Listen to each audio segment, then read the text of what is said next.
that there were no signs or symptoms of any emotional or mental issues with Demetrius prior to this shooting. And she said there were none. And then, August 10th, we get the report of Dr. Bradley Peterson, meaning just a few days ago, where Rose Marie and Antonios told the doctor that they knew something was wrong, but they did not know how to fix it. They did nothing. That is not ordinary care. Ordinary care says, as their lawyer told you, if they would have seen a sign, they would have acted. They did nothing. So, we went through these red flags with you to prove that ordinarily prudent people, seeing what it was that they saw or should have saw, would have seen all of these red flags. And we put these up during opening because we didn't know that she had actually told the doctor that they knew, because we were going to say, how could you not know with everything that's going on? Because they said when Demetrius wrote that, they said their son was lying about what his mom said. But we wanted to show you they knew. Because 57 unexcused absences, 36 tardies, and failing courses, and these were documented on his report card. They described her as a helicopter mom. Now, 57 absences, something should be done, and it should be done quick. They knew. Then, physically, they told their doctor, again, all of these words are coming from them, not us, that his hygiene declined. He rarely showered. His hair became greasy. We had some statements, and these don't come from the parents, but from his classmates saying he dressed like the Columbine shooter. His mom bought him the trench coat. He wore combat boots, which were in his room. He wore all black, and he had the Born to Kill t-shirt. Socially, he grew even quieter. He isolated in his room. He didn't want to go anywhere. He publicly posted 18 days beforehand the Born to Kill t-shirt and the trench coat. Financially, a 17-year-old with no job is spending $1,722 and having 29 separate deliveries of items that would scare any prudent or ordinary parent to death when they saw those things. And I don't know about you guys, but Amazon doesn't show up every day at the same time. They show up at different times with packages. And then there were 2 deliveries, again, to the front steps of their house of ammunition that he wasn't supposed to have. March 2nd is when that was. Here are some of those purchases. Now, mentally, he hated how he was treated at school. They knew some of that. He hated how he was treated at home. Now, remember, part of what Demetrius says down where he says his mother asked him why he was acting this way, he said he was tired of the constant threats of abuse. And they said that he was delusional. None of that was true. That's what they told us. Except for when we heard from the doctor, what they're telling the doctor, they say the dad is filled with rage. He had these extreme outbursts through things. And Rose even threatened to divorce him. And she told us they had a happy marriage. That's what she said under oath. You guys are the judges of the credibility of the witnesses. That's why we kept saying these things. Like when I put the deal up and she said it looked like a pressure washer. Just because you look at that, you guys have to judge whether you can trust what it is that they tell you. He was drinking. He took the guns so they would notice. That's his words. He was building bombs in their trailer. He was building bombs at their house. He detonated a bomb in their garage. And after all of this, they didn't safely store their guns. They did not get him help, and they didn't safely store their guns. So if you recall from the confession, Captain Meadows says, he asks a couple of questions of Demetrius. And he says, Demetrius tells him, I got them from the wooden display cabinet. I got them with keys. And I put the shotgun in my mouth before the kid at Santa Fe ever even committed suicide. That's January 30th. So we knew he had the guns for 4 months. Now, what Captain Meadows didn't ask him is, where did you get the keys from? That's where Dr. Peterson comes in. Once again, Demetrius told Dr. Peterson, their $600 an hour expert, that the gun cabinet in the house had the key on the top. That's what Demetrius said. That's the only proof of what Demetrius said that's not filtered through them. Remember, they said a couple of weeks ago, Demetrius told him he searched for months around the house to find the keys. 6 years later, that's what they say. But that's not what Demetrius told the doctor within 11 months of the shooting. Now, this is where he said he put them. They acknowledged that it is irresponsible if those keys were on the top of that cabinet. That's Rosemarie's trial testimony. It's irresponsible. Antonio said the same thing. It's irresponsible. Now, what they said was, well, he didn't know, he was delusional.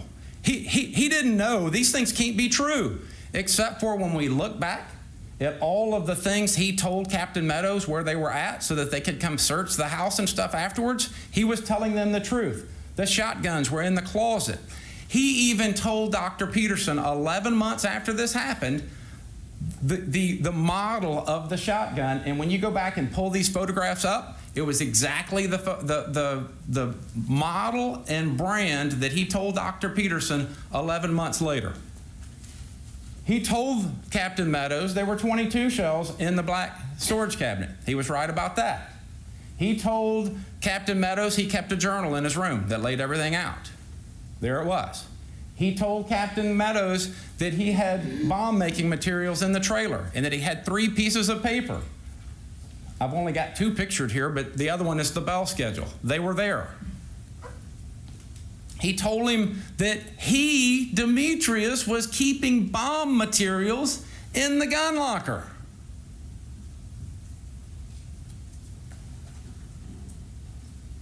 So Demetrius said, this is where he took, and he was consistent about it. He never said anything any differently. He took the shotguns from this display cabinet.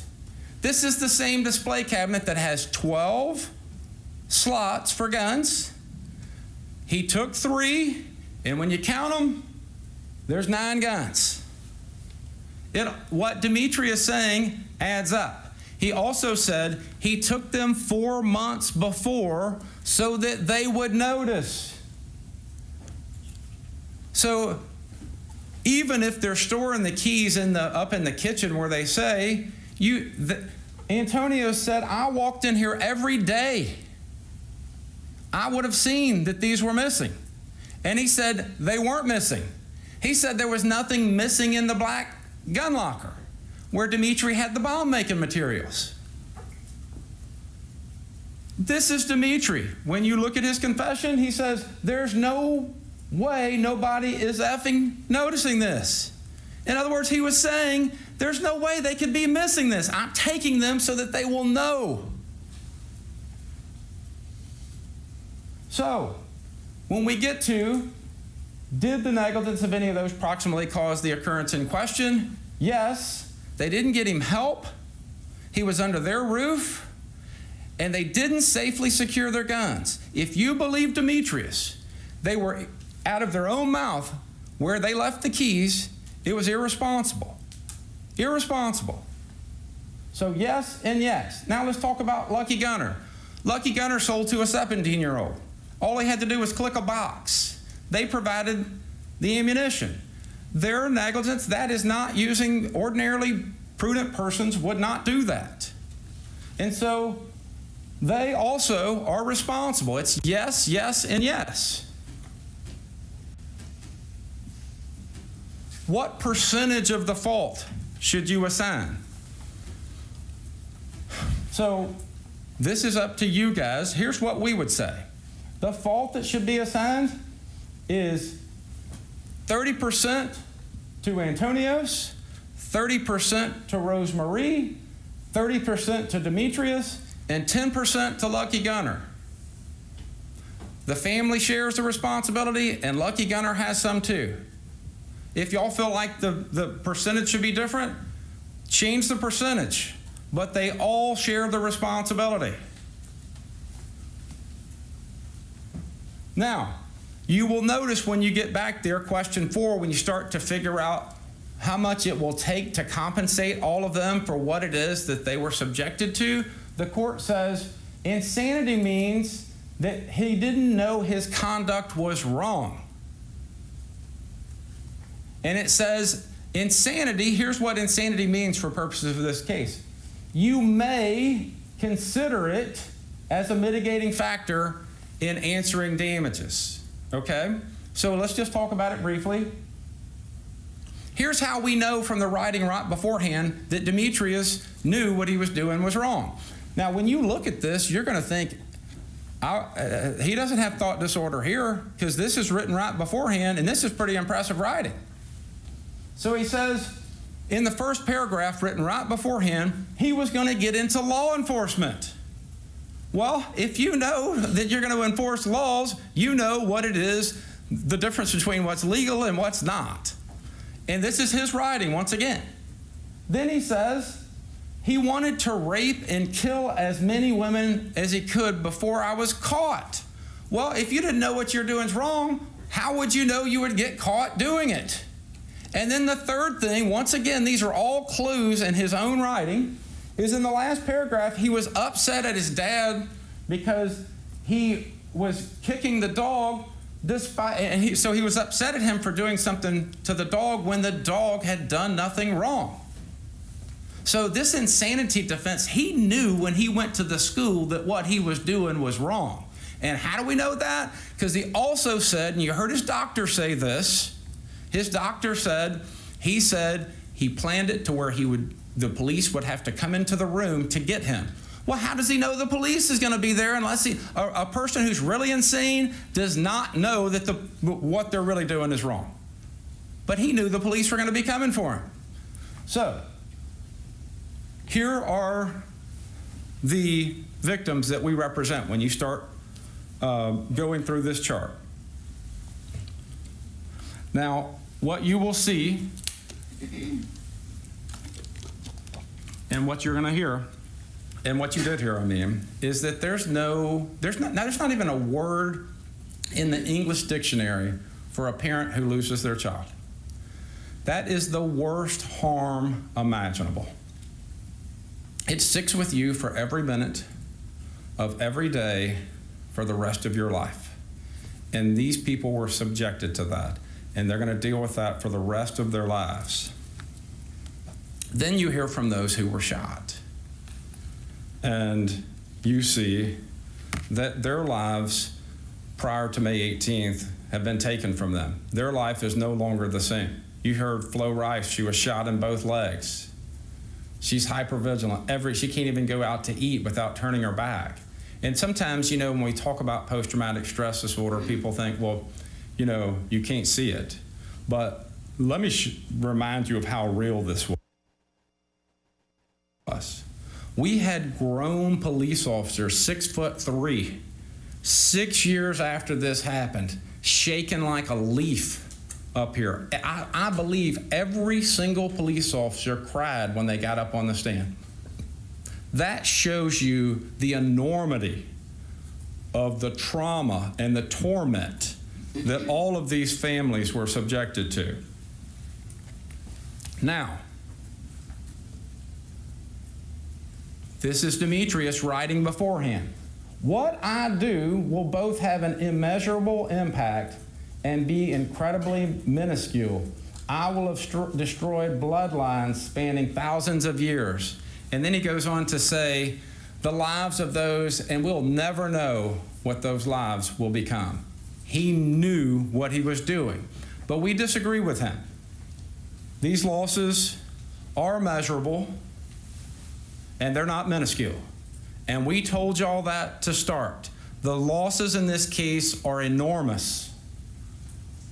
And so on behalf of all of our clients, they have given us, and they have told us in this case, that they are united and that they are strong, and that when y'all answer these damage questions, the amount that you award to the lowest one, they want to share in that. In other words, they don't want to burden you guys with having to pick and choose, because they realize that their losses are different. But they stand united and say, provide us complete compensation, and whatever you find the complete compensation is for the least will work for the rest of us.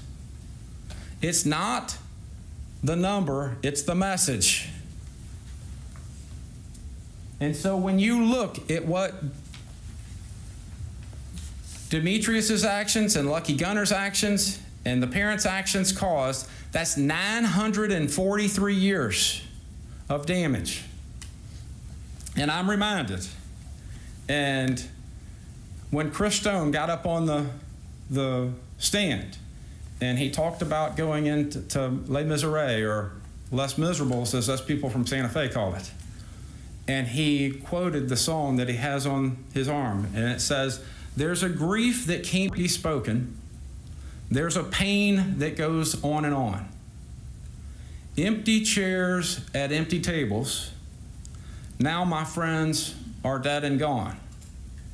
Oh, my friends, don't ask me what your sacrifice was for. Empty chairs at empty tables, where my friends will sing no more." And that got me, because you can feel the loss that Chris and the rest of these had. Every waking moment is agony for them. And so, the shooter said we couldn't measure it. We can measure it. Complete compensation. Anything less than complete is incomplete, and it's unjust. So Dr. Bradley testifies at $600 an hour. That equates to $10 a minute. Each of us live our lives minute by minute. The shooting was 30 minutes, but we measure our time second by second and minute by minute. Time is all we're given. And so if we take just a fourth of that and multiply that times the years lost, that is $1.2 billion. When you average that out over these plaintiffs, that's $25 million for every blank that you fill out. If you feel like that number should be less, then put the number in. If you feel like it should be $23 million per blank, because there were 23 victims in this case, put 23 million. But understand that we had to put each of these witnesses up there so that you could see and hear and feel what it is that they have gone through and would continue to go through. So, thank you, Judge. So each one of these parents out here that lost a child is being asked this question. What amount of money will fairly and reasonably compensate them for losing their child? The worst pain imaginable. And so for each one of these blanks, $25 million for each one of them. That's a lot of money. That's a lot of money. And that's why the first thing we told you when we were picking this jury was the judge is going to tell you, do not let bias, sympathy, or prejudice play any role in your deliberations. And so when you measure how much harms and losses they have, and the numbers add up to a lot, don't have any sympathy over there when you're filling those numbers out. Don't have any mercy, like Demetrius said he was going to have no mercy on the unsuspecting, innocent victims that he took out that day. No mercy. And so for each of these, it's easy.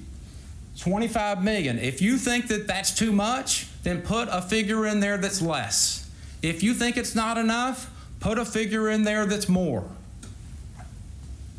Each one. Now this one is the injuries. Same deal. This is Flo Rice.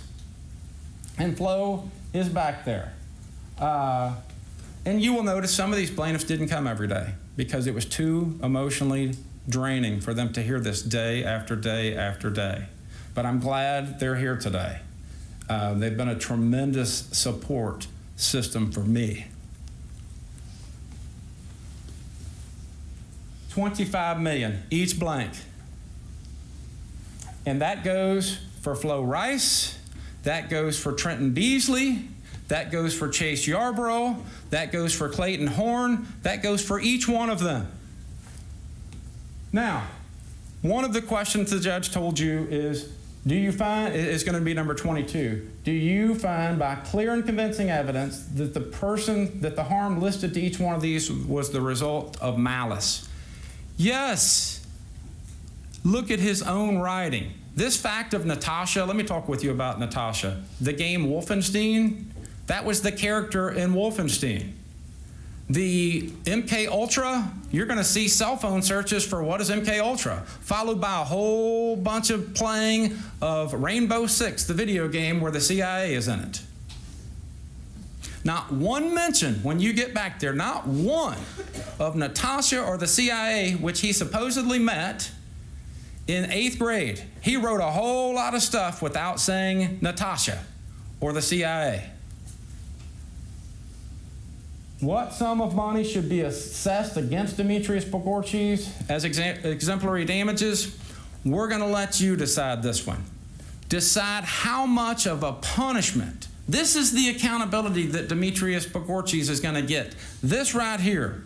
What will it take so that the Prime Minister of Pakistan and the President of Pakistan, a country of 200 million people, 8,500 miles away, will hear what it is when they send their foreign exchange student over here and she comes back and they have to meet her at the airport? Your verdict needs to be heard. So the answer to these questions are yes. You determine how much. We heard with just a little whisper, they would come running.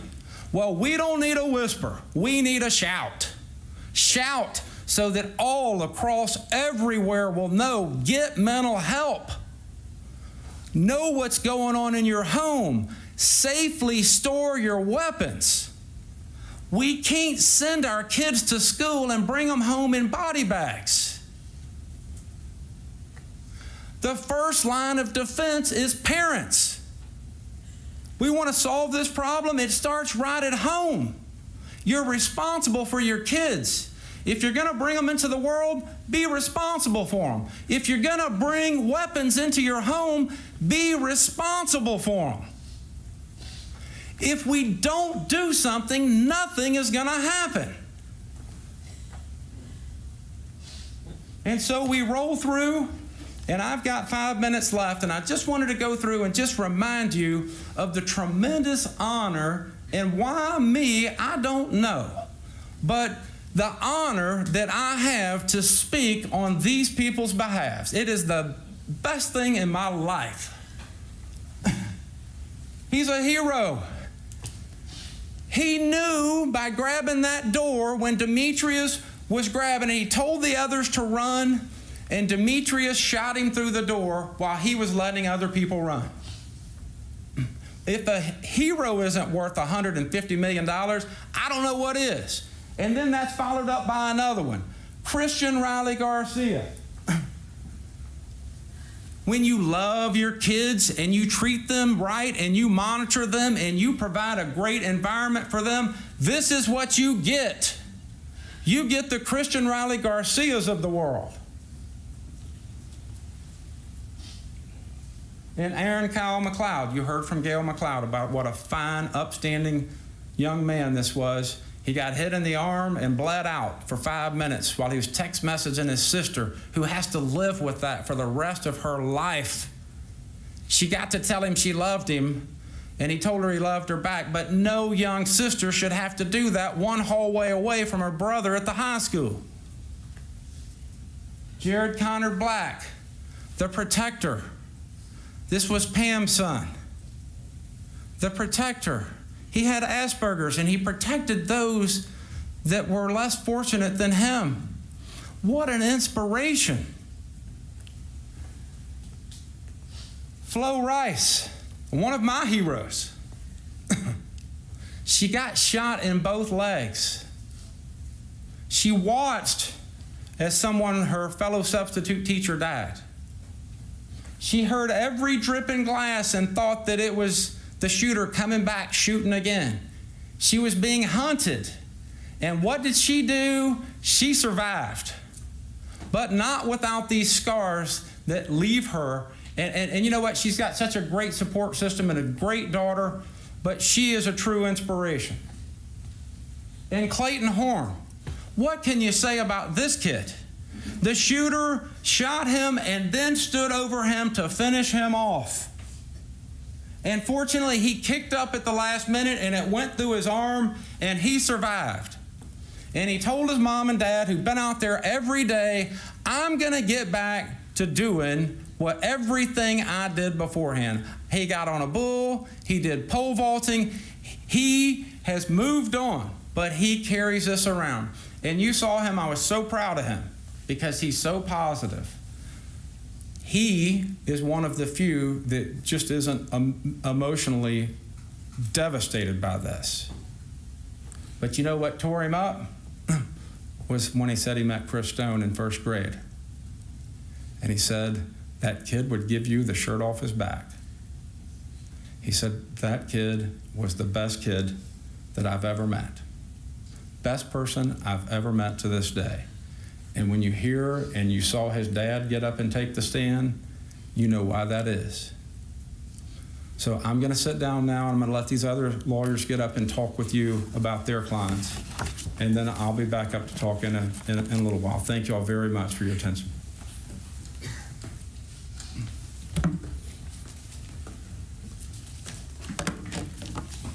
Good afternoon. I also want to thank you for your patience and your dedication and listening to all the evidence.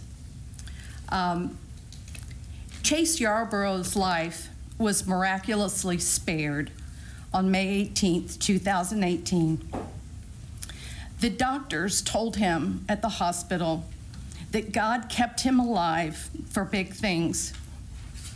Chase believes this, and everyone who knows Chase believes it as well. Chase is a survivor. He is grateful. Every day since May 18th, Chase is physically and psychologically reminded of that preventable massacre. He faces every challenge with courage, grace, and faith. May 18th was the last day that Chase Yarborough woke up, carefree, stress-free teenager. Chase described himself as funny, as outgoing. He liked to joke around. He loved his friends and his family. He was planning on going to college, and he would have been, now is, the first generation to attend college. He was so proud.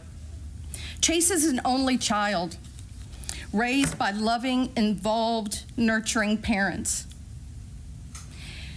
They knew when Chase was sad. They knew when he was happy. They knew when he was struggled. Chase didn't have to tell them, they knew. May 18th was also the last day that Chase woke up without lead projectiles embedded and resting in his body.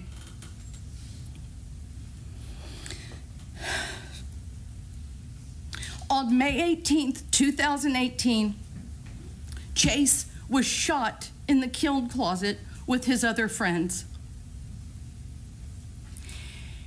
He didn't know he was shot, and he escaped, and he ran, and he got out of that building. He called his father. and told his dad, "There's a shooter." His dad said, "Run, run," and Chase ran until he couldn't run any longer. And his ankle gave way, and he crawled to a ditch because he thought the shooter was chasing him.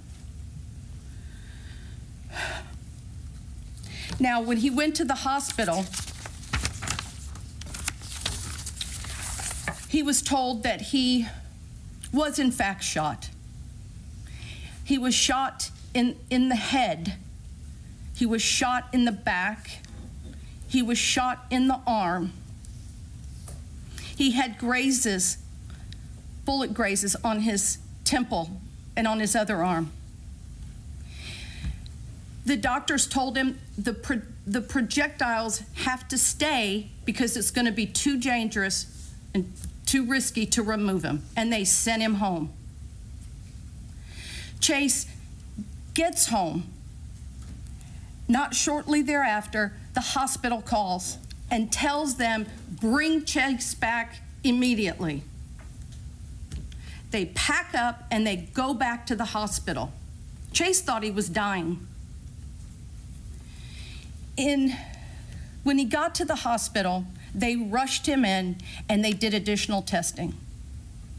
And they told him that he has a projectile, a lead projectile in his heart. The doctors didn't know how it got there. They said, "How you're alive is a miracle."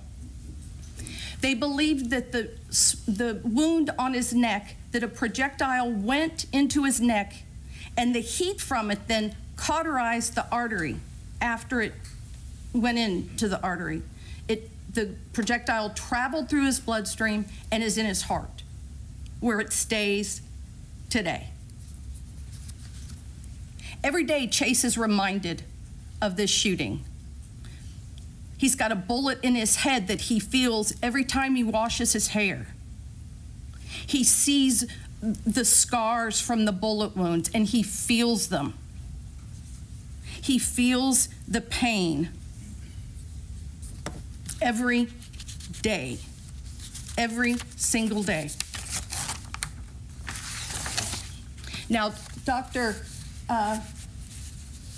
Peterson was talking about subjective and objective. Let's look at what objective is.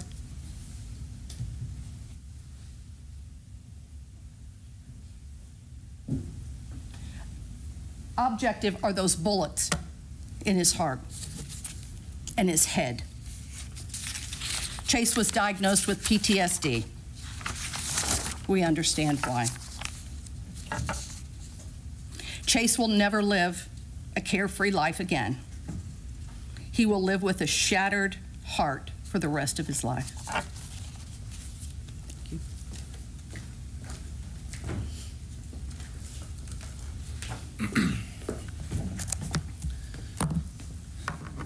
I'm going to move fast because we're running a little bit short on time, but my name is Blake Yapfel, and I represent Trenton Beazley. And I'll echo what Mr. McGuire said, in that we need to send a message. And one of my favorite lines ever is, and I'm going to tweak it a little bit, if you think you're too small to send a message, try spending the night in Galveston outside without a mosquito net. The truth of the matter is, unless we've walked in those shoes of a parent whose child has been murdered, or in a survivor of a shooting like this, we can't know the depth and the magnitude of the grief they felt. So I won't tell you that I know the magnitude of that grief.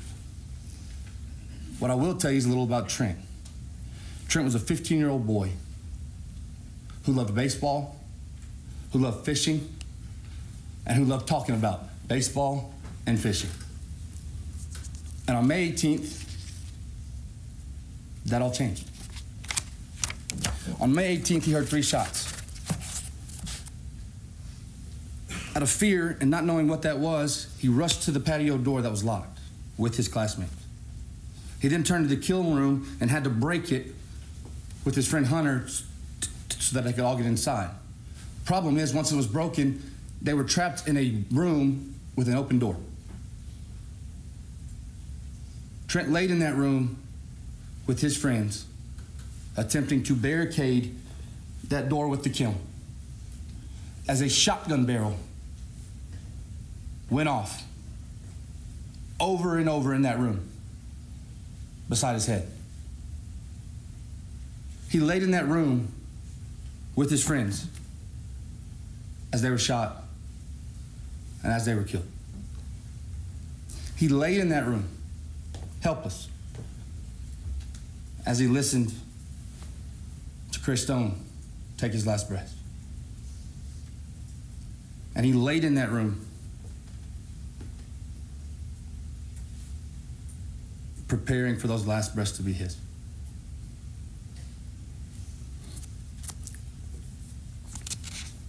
I believe that while we can't know that magnitude of that grief, we do know, based on the evidence in this case, that it's a burden of grief that will last for the rest of all of these people's lives. My prayer, and I think the best we can hope for, is that your decision and your verdict in this case will make that burden of that grief just a little easier to bear, knowing that the responsibility for the incident on May 18th, for the shooting on May 18th, has been delegated and assigned. Thank you.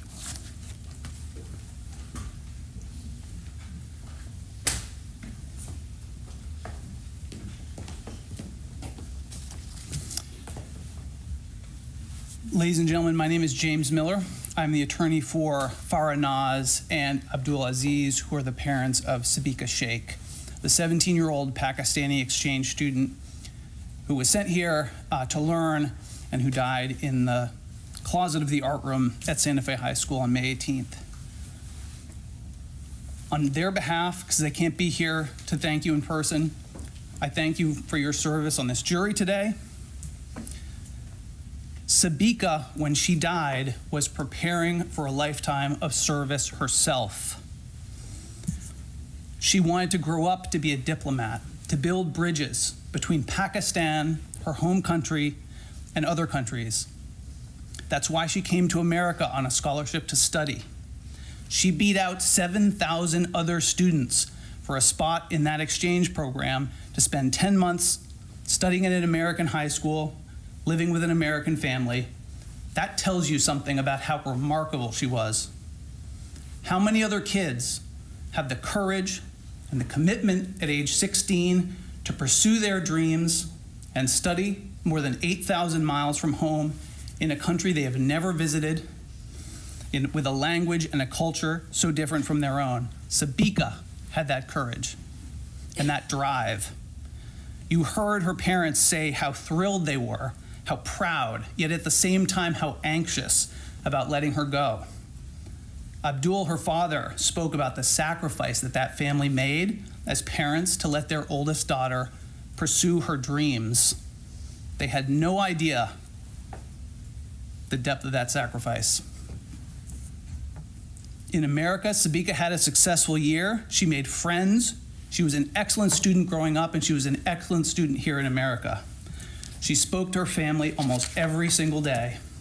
But by May, she was ready to come home. She was just 19 days away from coming home. And both she and her parents were counting down the days. They were celebrating Ramadan.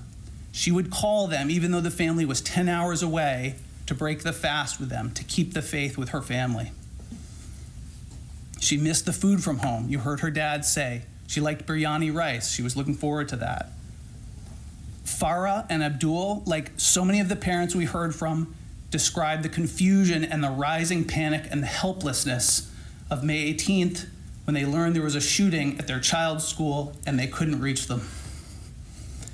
The helplessness that these parents felt was compounded by being a half a world away. And eventually, Mr. Aziz spoke to Sabika's homestay father and heard in broken English the words that have burned into his mind, "Sabika is no more." When her body came back to Karachi 5 days later, a crowd of hundreds was waiting for her at the airport, and an honor guard from the Pakistani army. The president and the prime minister of that country visited Sabika's parents to pay their respect to this remarkable child. Sabika came to America full of hopes and dreams and ambitions, and she came home in a casket. She did not deserve to die like that. And on behalf of her parents, I am asking you to hold these defendants accountable for her death. I'll close with the words of her mother. She was my oldest child. She was my friend. She had a lot of dreams, and not a day passes I don't miss her.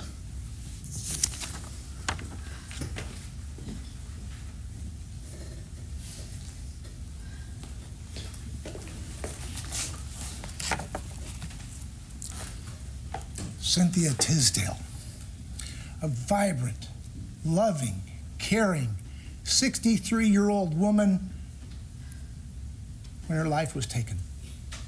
Let me tell you about degrees that mattered. We heard about doctors with degrees. Let me talk about the degrees that mattered, especially to her. She was a wife. She was a mother, grandmother, great-grandmother, a teacher, a friend. She didn't work out of necessity. She worked to provide these children a difference, to teach lessons about life and love. Her life was taken so short, robbing her family, this community, of love that she could give, lessons she could teach. Her husband, William, she was the caregiver for him. Upon her passing, he gave up his ghost to go join her. The last words that she ever wrote were the words that they shared in life, that they shared with their family. 3 words, the most powerful, enduring. I love you. It's what should have been said and spoken more often. Reese Tisdale, you saw him take the stand. He spoke on his behalf, on behalf of his family. They are all devastated. Instead of sharing relationships and talking with their mother about what's going on at their homes and on celebrations, they do it at the cemetery. Jennifer, Reese's wife, she taught in our schools. She had to give it up. The pain was so bad. Reese, he was there. He's forever haunted by what he saw and what he couldn't do. He's plagued by anguish, depression, grief, despair. His life was spent in service to us in our community, to serve and protect. On that day, he couldn't protect his mother. He couldn't protect those kids. As a result, he eventually gave up the force. He couldn't handle the pain anymore. He wanted to find a way to bring joy into people's lives. He wanted to find some still waters to walk behind or beside. He talked about how he was grown up and raised. His dad said, raise up a child in the way you want him to go. It's the way he did it. It's the way his kids turned out. It all starts at home. It started at their home. They had the responsibility, among other things, to protect the keys, to protect the guns. The book of Romans has a chapter about lessons. It says the lessons that were written to teach, to provide encouragement and hope for a better today and a brighter tomorrow. What are the lessons we've learned here? Do not let what was taught here be forgotten. Use the lessons of these lives, of these people, to make a difference, an impact, to provide teachings and encouragement for hope of a better today, a brighter tomorrow. On behalf of the Tisdale family, all of these families, help us make a difference. Help us protect our teachers, our students, our families, our friends, our children. Do not let them suffer the pain of the lessons that we, unfortunately, have now had to endure. By and with your verdict, stand united with us to make a difference. Be our voice. Be Cynthia Tisdale's voice. Help her teach one more lesson, a lesson of responsibility and accountability. Make your lesson be bold. Make it be strong. Let it be Santa Fe strong.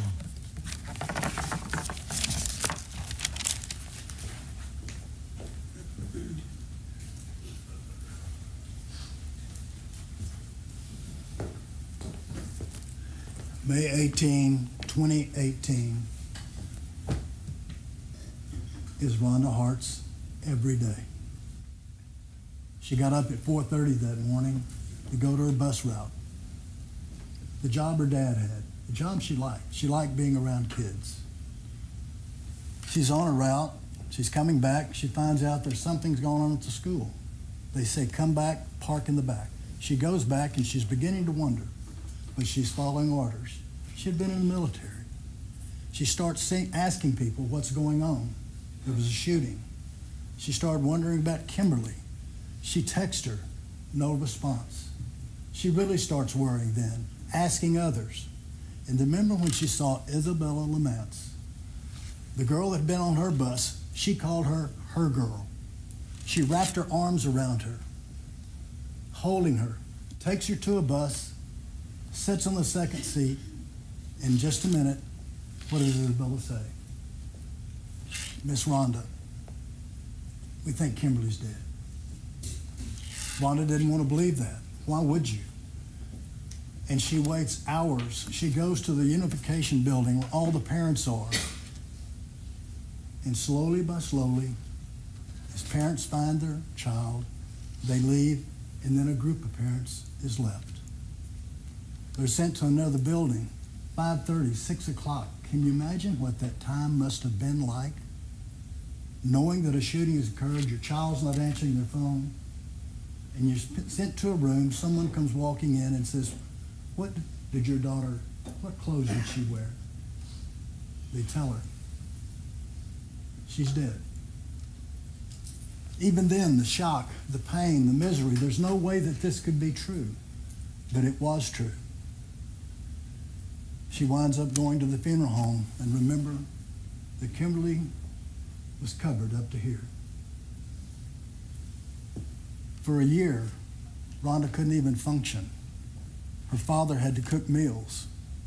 She really wanted to be with Kimberly, but she had Tyler to take care of.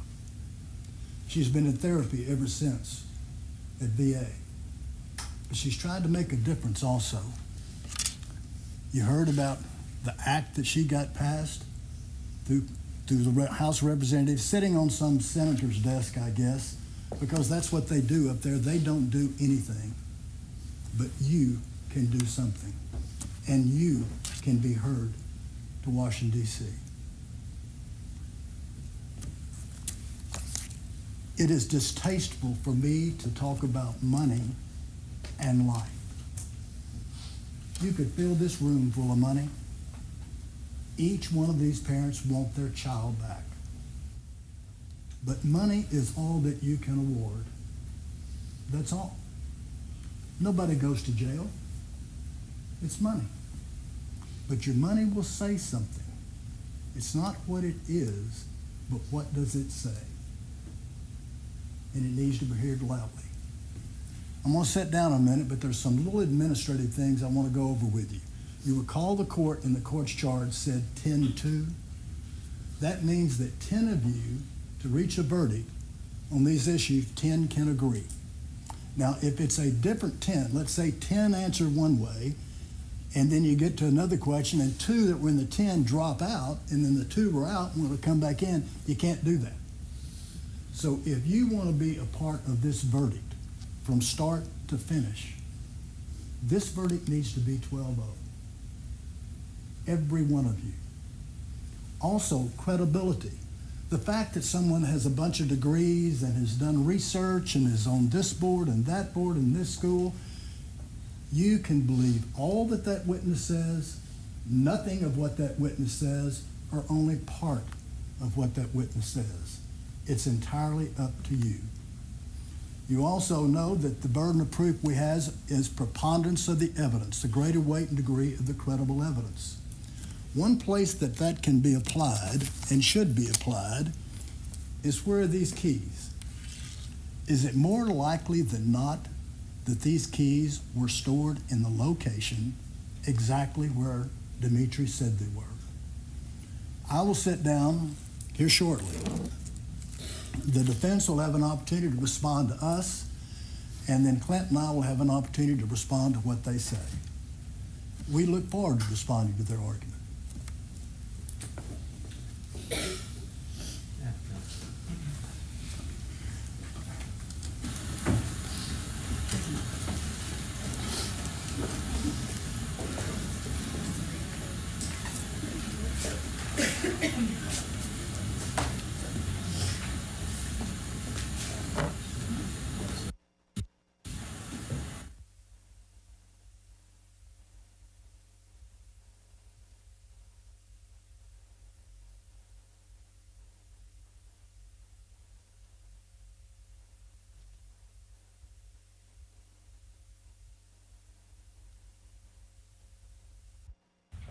Ladies and gentlemen of the jury, we're going to take our lunch break now. You still have not heard all of the closing arguments.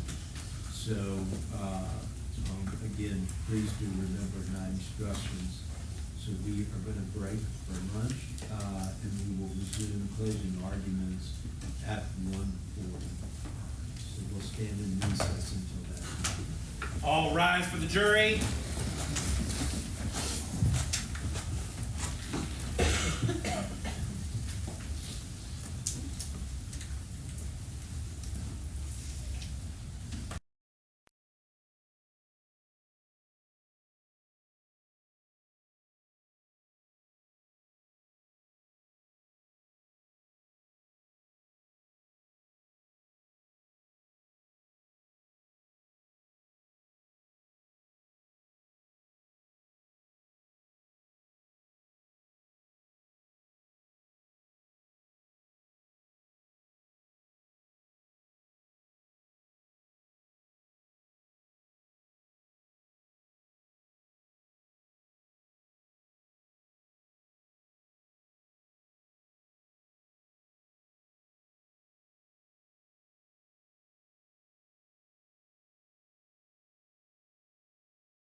10-minute warning. 30 minutes.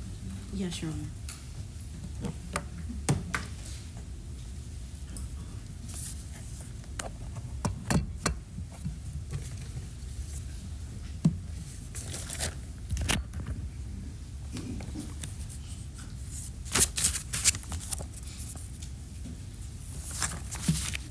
Good afternoon, everyone. I would like to take a moment to join in the plaintiff's sentiments about thanking the court for their hospitality for the last 3 weeks. They have done an excellent job of not only coordinating everything that was going on in the courtroom, but behind the scenes, making sure that everything was done that needed to be done, and have been really good sports in helping us with all of our needs. So we join in thanking them. And we also join in thanking you for your time and attentiveness during this trial. It's not gone unnoticed to me that even though this has been a 3-week-long jury trial, that y'all have been paying very close attention. I've seen note-taking, I've seen eye contact, I've watched attention to witnesses, and as someone who does jury trials, I have to tell you, I am grateful that you have listened and managed to keep the intensiveness that you've had for those 3 weeks. Because as you can imagine, this case has not only been hard for the plaintiffs, it's been hard for the defendants, it's been hard for the attorneys. And I think that was pretty evident by the emotional display we saw when the plaintiffs' attorneys were giving the first part of their closing argument. So thank you for all of that. Now, I kind of have some general thoughts to start with, which is we all want to believe that there's a consequence for your actions. It's kind of what we're taught from the time we're young. In fact, it's almost biblical. And we think that the wrongdoer is going to be caught, the sinner is going to be punished, that all of your actions have consequences, that you can't go get a gun, kill and shoot innocent people, and escape punishment. But unfortunately, life is not that black and white. In this case, Dimitri Pagarchis is mentally ill. He's not had a trial, and he's not been held accountable for his crimes. And we can definitely feel, I mean, it's palpable, right? The level of frustration that the plaintiffs are feeling and the plaintiffs' attorneys are feeling for them, the angst they feel for their clients. That's partly why we're here. The feeling that Dimitri may be escaping punishment, the feeling that we need to blame somebody for what happened. In fact, if I were in their shoes, I can't tell you I wouldn't feel the same way. But feelings are not facts.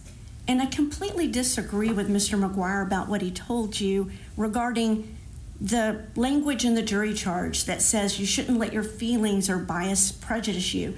Mr. McGuire said, well, that means that shouldn't keep you from writing a really big number on that line. I don't think that's what it means at all. I think what it means is that you have to put aside your feelings and biases, your feelings of sadness and empathy that you're naturally going to feel for the plaintiffs, that I feel for the plaintiffs, that my clients feel for the plaintiffs, that we all feel for the plaintiffs.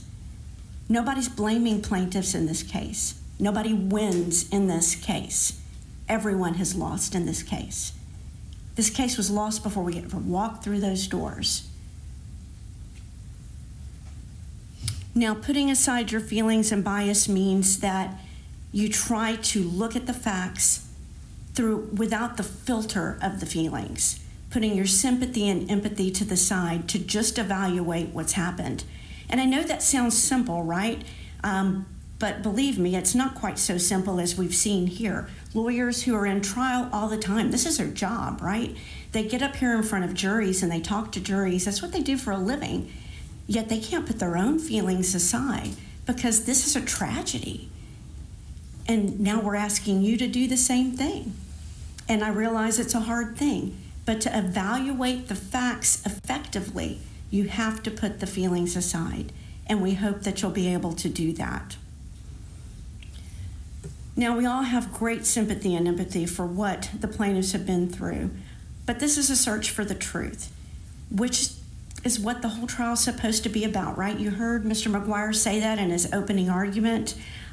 It's supposed to be about your unfeeling analysis. It's supposed to be exactly what you're required to do to evaluate the facts of this case alone, so that justice is done in this case, and not to substitute the justice that the criminal case has failed to deliver to the plaintiffs so far, and the criminal case that they may never get. This case, from my perspective and from our position, is about these two people sitting right over here, Rose and Tony Pagercheese.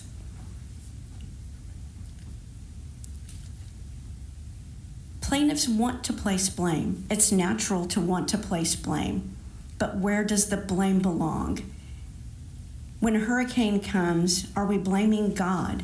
Mental illness is a unseen, unknown tidal wave that can come and destroy not only the individual's life who is afflicted with a mental illness, but everyone around him. And that's what's happened in this case. So who are we going to blame? Well, let's look at the facts. We know that we had the unknown, unseen, and unshared mental illness of Dimitri. We had the unknown, unseen, and unshared failures of the school. And we had the unknown, unseen, and unshared actions of Lucky Gunner, who illegally sold ammunition to Dimitri. Now, I'll say this many times because I think it's important. Feelings are not facts. For 6 years, my clients have remained mostly silent. They've lived in fear. They don't like to go out because they're the parents of the monster, right? That's who they are. And you heard in their closing that they put up these great kids, and I don't doubt these kids were great. Everything I've seen about these kids makes me believe they were wonderful, amazing human beings. But their son got a mental illness.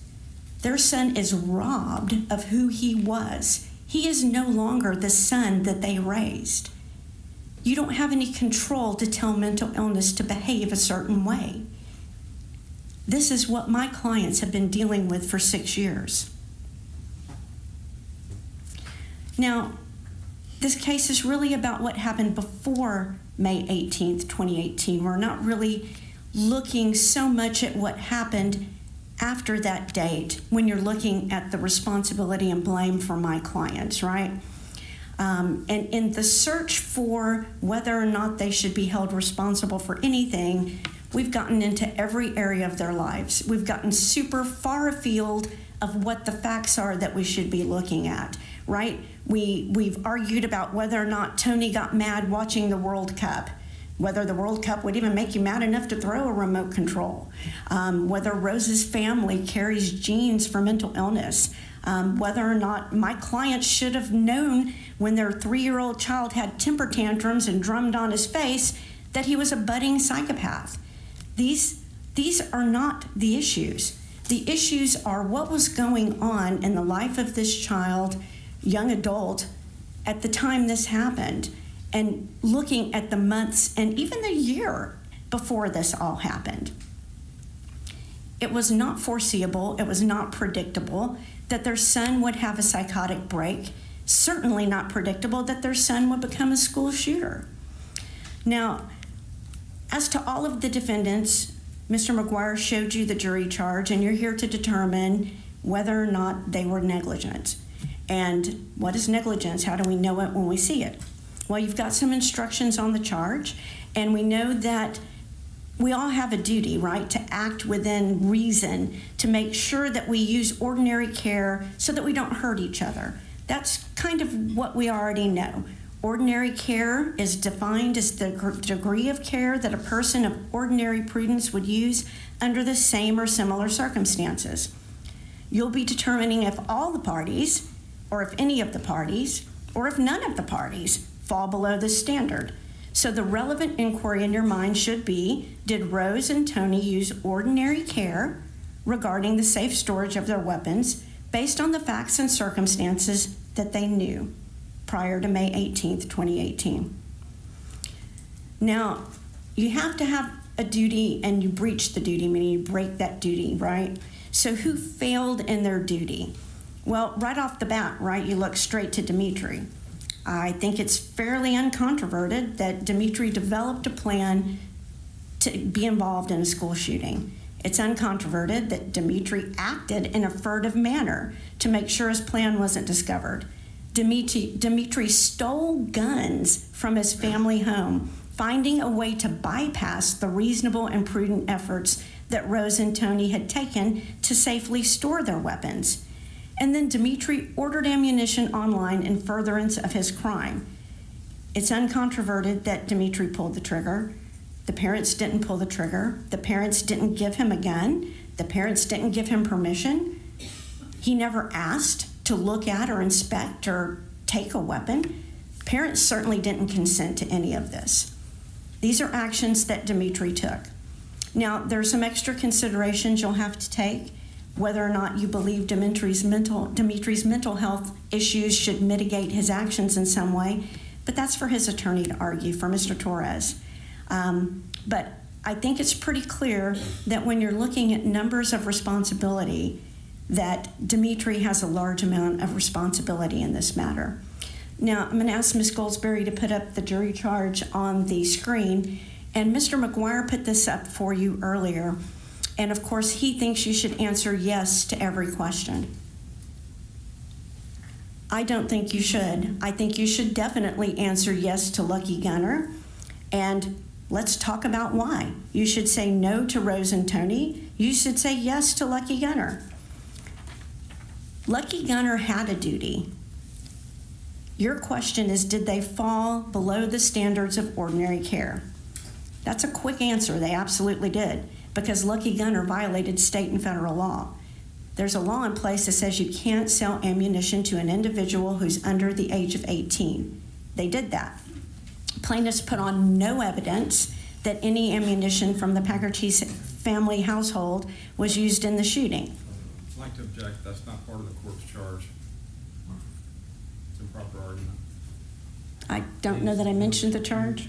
You've been provided the court's charge, and you'll even have a copy that can refer to during your deliberations, so you are to follow those instructions as given to you by the court. You may continue to say. Thank you, Judge. And I expect I'm going to get interrupted multiple times, even though you noticed I did not do so with them. Because the reality is that they're trying to make a case from nothing. They're trying to take a bunch of little things that no ordinary person would see as problematic and turn it into something that it's not. Now, Lucky Gunner clearly broke the law, but what did Mr. McGuire tell you? Did he say 100%, 50%? He said 10%, even though he knows that they broke the law. Ask yourselves why. Why would he only assign them 10%? Now, it should be a pretty quick and clear determination for you to be able to figure out that Lucky Gunner should be held responsible. Now, I want to talk a little bit about my clients and their interactions with the school.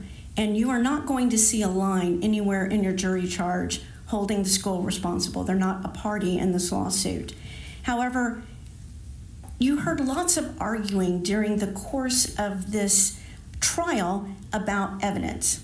A lot of evidence we got late, a lot of evidence we didn't have context for, and you guys heard part of that and it was probably confusing for you. But some of the records we got late were the school records, right?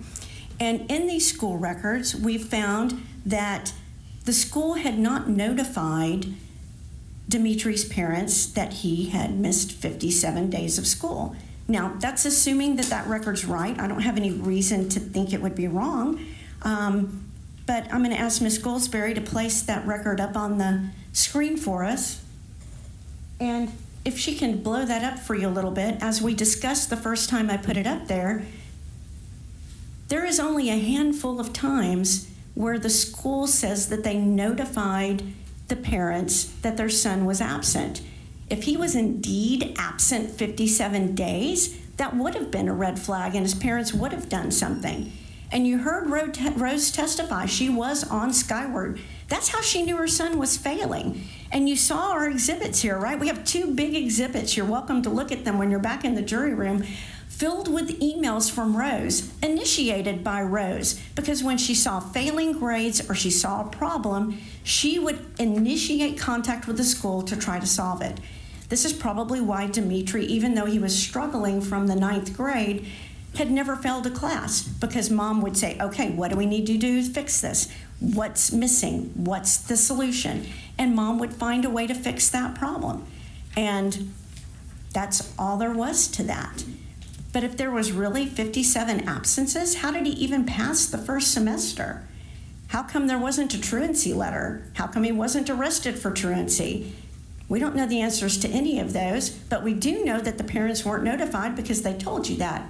And we do know the parents weren't notified because the records say they weren't. This is another huge failure of the school.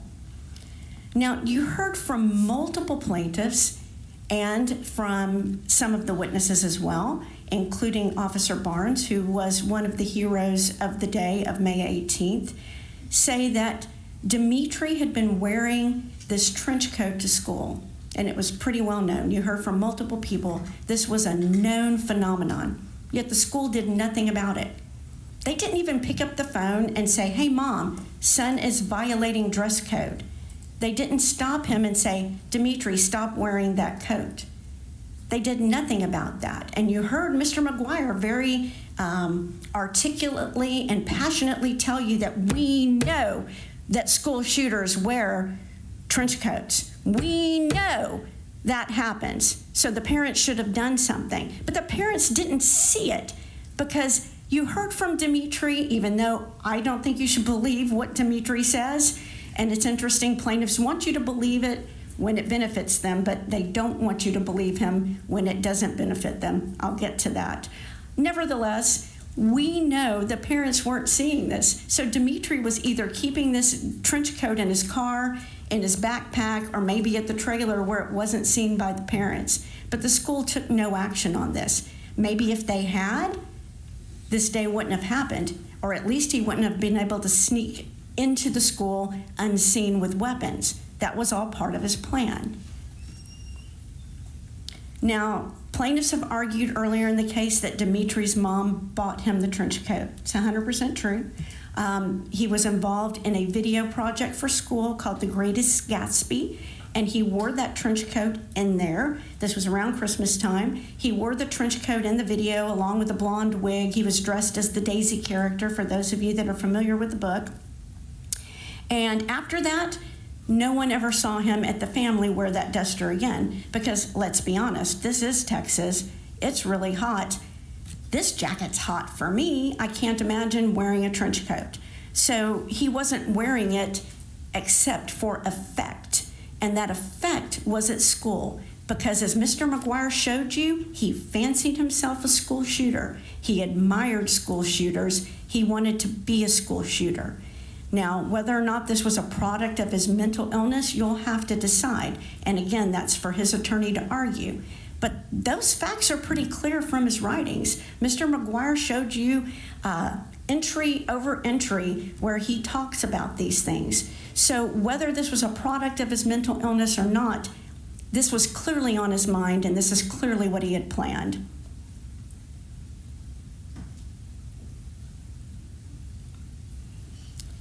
Now, we have seen from Rose's parenting style, from these two large exhibits that I have in evidence up here with the emails from the mom, that she is very proactive. And her daughter called her a helicopter mom. I know that plaintiffs have complained about every parenting decision they've ever made since this child was 3 years old. But let's be real. Nobody searches their almost 18-year-old's room. In fact, that's a pretty gross violation of their privacy. That's not happening. Most people are not searching their 18-year-old's computers, although we did have one plaintiff that said she still searches her 20-year-old's computer. So I guess it varies from parent to parent, but in reality, when a person's becoming a young adult, they start to get a certain level of autonomy. And this is necessary, right? Because we're raising children to the point of 18. In our society, 18 is when you're ready to go off in the world on your own, ready to cut that umbilical cord completely and go be your own person. And there's steps as you get up to that, right? I mean, you're a baby, your parents carry you everywhere, you become a toddler, you walk on your own. You're in elementary school, your parents drive you to school, you get to junior high, you're allowed to walk, you get into high school, you get your own car. These are life events that occur, and as you grow up, you get more autonomy, you get more privacy as you become an adult. I think it's ridiculous to put the burden on these parents that they should have been searching this child's room. Searching a room for a young man who had never had any problems. He never had a detention in school. He didn't get in trouble for chewing gum. He'd never been suspended. He never failed a class. He'd never been violent. He'd never gotten in a fist fight. He'd never been arrested. He never got caught drinking, using drugs, smoking. What were the parents? Oh, wait, I know what it is. He played video games. He's in his room alone playing video games. Red flag, red flag. As a mother of 7 children, I'm telling you, they play video games. And as they get older, they like to spend more time playing video games. Now, whether or not this turned out in retrospect to be a small portion of a mental illness is easier to see in retrospect. At the time, it's not a terribly unusual behavior. No, I don't want to go out as much. I don't see how this is some big red flag. It's just not happening. Now, you did hear Mr. McGuire and some of the other plaintiffs talk about some of the documentation that Dr. Peterson spoke about. Now, you heard Dr. Peterson tell you himself, the word choices in my report were mine. So when he listened to everyone talk and he chose the word volatile, it's not because they said volatile, that's the word he chose. He also took individual events and put them into the report in such a way that it made it look like this might have been a persistent problem.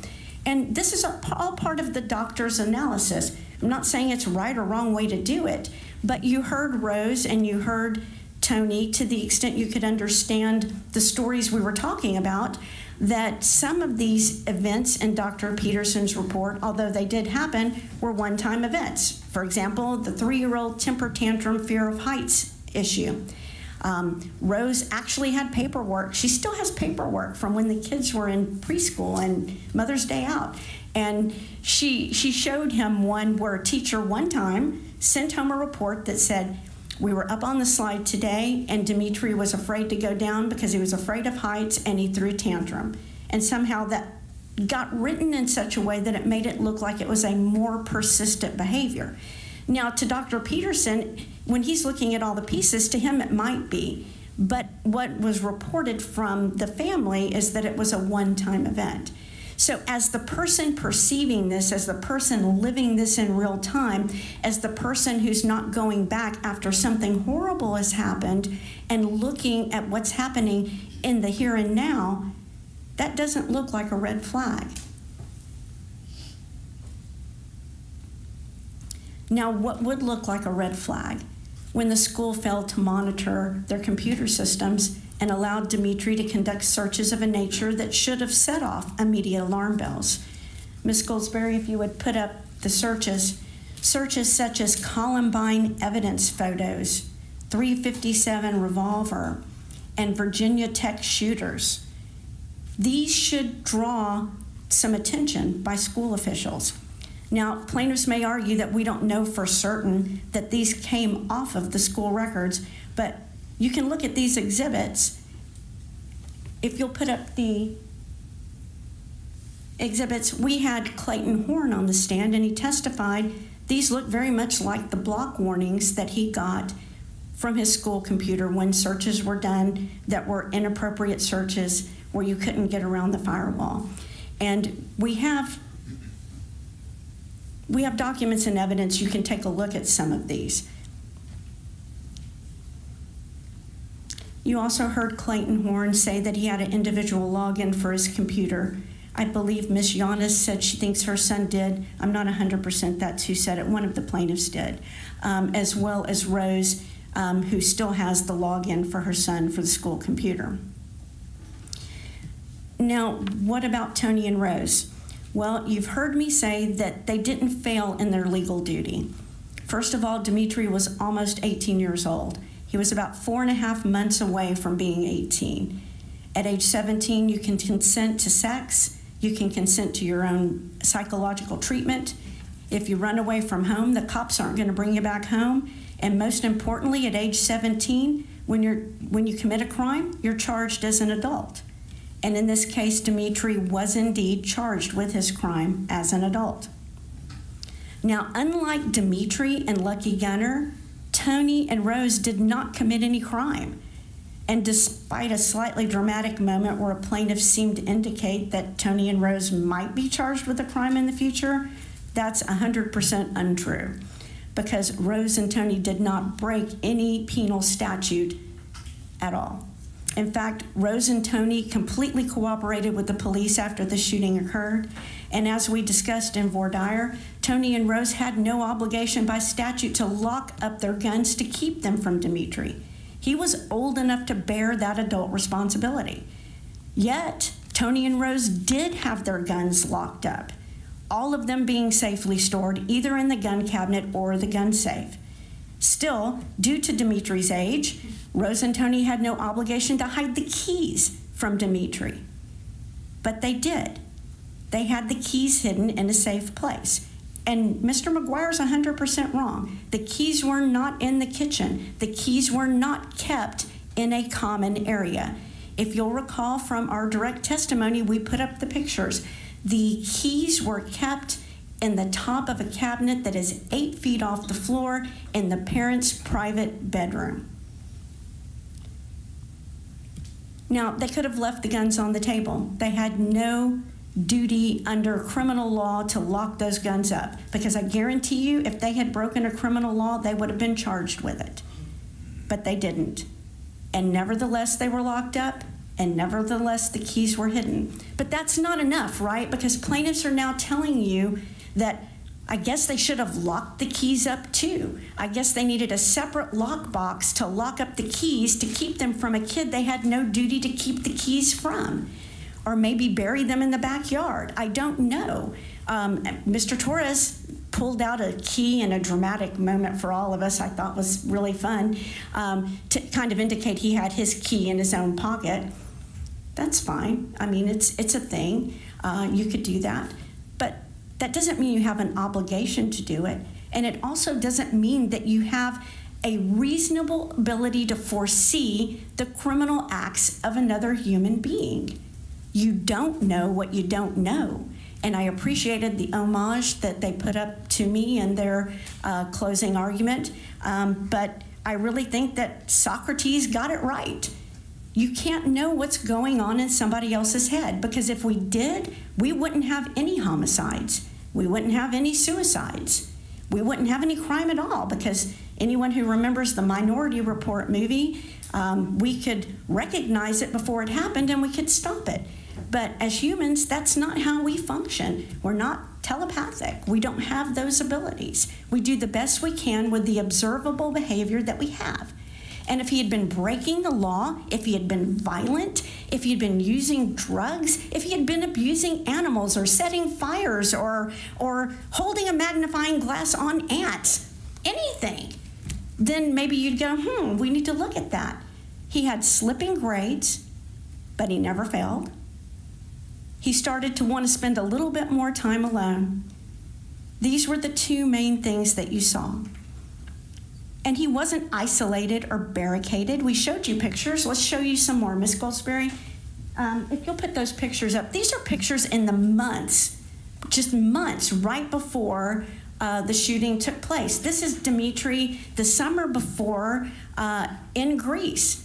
Does he look like he's got some social anxiety where he's barricading himself in the room? No, he traveled to a foreign country. He's visiting with relatives and friends. He's taking younger children around on a four-wheeler. Does this look like a child that you would think, dang, he's depressed, man, look at that?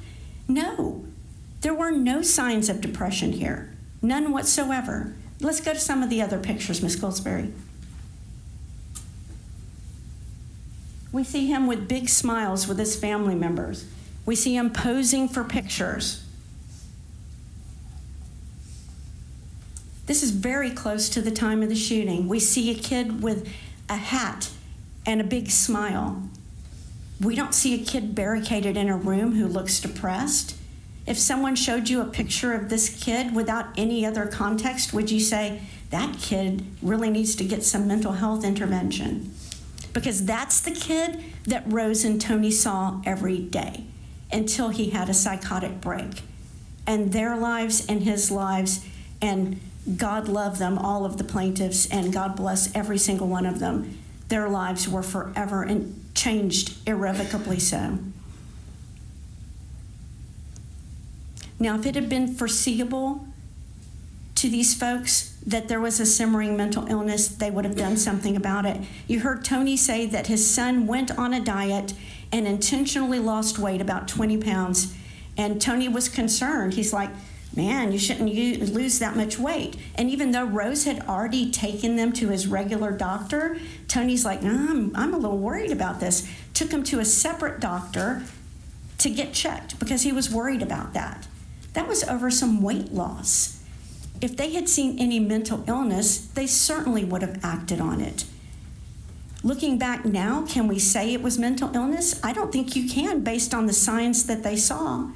But when the break happened, when the psychotic break happened, all hell broke loose, literally and figuratively. And you heard Dr. Self tell us about the signs and symptoms of schizoaffective disorder and schizophrenia, and how it slowly builds over time, and those behaviors, those signs, those symptoms look like normal adolescence, normal childhood, normal teenage angst. There is not necessarily anything that would alert a reasonable and prudent parent to think their child was mentally ill. She said until they have that first break. And when they have that first break, then you're able to see what happens. And heaven knows it is the most tragic thing that the first time this kid does anything really wrong is irredeemable. He can't come back from this. The plaintiff's children can't come back from this. The people who are injured can't come back from this. Tony and Rose will never get their kid back. He can't come back from this.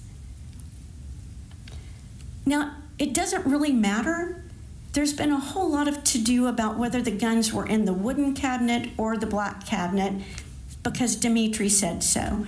And as I told you over and over again, and as Dr. Peterson confirmed, just because Dimitri says it doesn't make it true. Now, plaintiffs want you to believe it when things are easily corroborated, right? Like Dimitri told the police, if you go to my room, I left guns there, I hid them, you can find them. Sure enough, police went, found the guns. But Dimitri also told police, yeah, there's alcohol and cigarettes in my room. FBI searched that room extensively. We've got picture after picture after picture of Dimitri's room, in the drawers, in the closet, on the bed, under the bed, beside the bed. There's no pictures of alcohol or cigarettes. So just because he says it doesn't mean it's true. It doesn't mean everything he says is wrong, but important things could be wrong. For example, saying the key was on top of the wooden cabinet. You heard Rose say it wasn't. You heard Vossi say when she needed her jewelry, her mom went in the other room and got the key and come unlock the shelf. But even if it was there, even if the keys were left in the lock itself, they didn't break any laws. They didn't do anything wrong because they didn't have a duty to do that. It wouldn't have been unreasonable. But plaintiffs want to build all of these signs of mental illness to say they should have had a heightened duty, that wasn't enough. The fact that he wasn't 17, that's not enough. Because something tragic happened, that's not enough. And I don't disagree with them. Something tragic happened. Everyone in this room wishes it hadn't, but it did. But it's not because Tony and Rose failed to safely store their guns. Rose and Tony safely stored their guns. Their son or anyone else with a criminal intent could have searched the house and found those keys.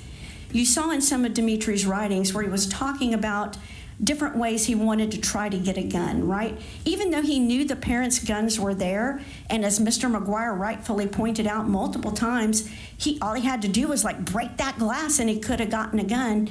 He never did that because he knew that would trigger an observation and his parents would jump into action.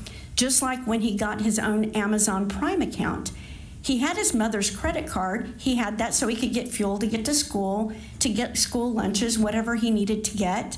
And if he ever used it, which Rose told you he did one time, he got a game on Steam for his computer. Rose immediately said, hey, that's not an authorized purchase. He purchased something from Amazon and Rose told you, she said, hey, I didn't tell you you could buy that.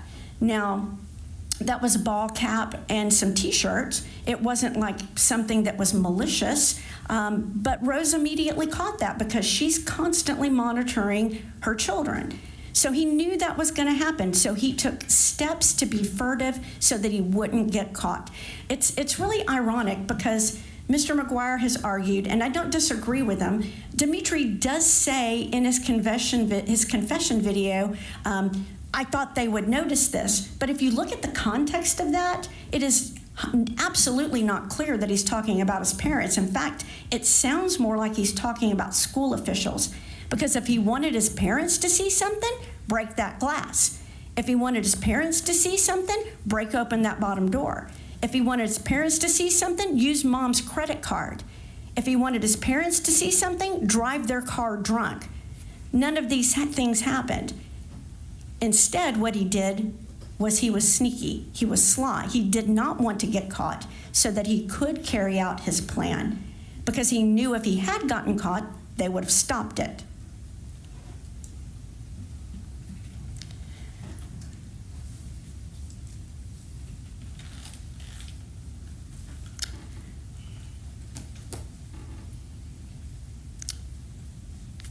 And again, I'm going to draw your attention back to the you don't know what you don't know. And to me, it's amazing how Socrates was able to succinctly identify that problem. After something happens and we see the course of events and the chain of events, it's certainly easier to go, oh, I see that now. But in this case, that's not even clear. Because if you look back at what was actually happening at that time, it certainly wasn't any evidence that there was mental illness going on, even less evidence that their son was going to commit a crime, and absolutely zero evidence that he was going to commit a school shooting, at least from what the parents saw. Now, what the school saw is a completely different thing. They saw a kid wearing a trench coat to school that apparently had these pins of power or whatever he identified them as.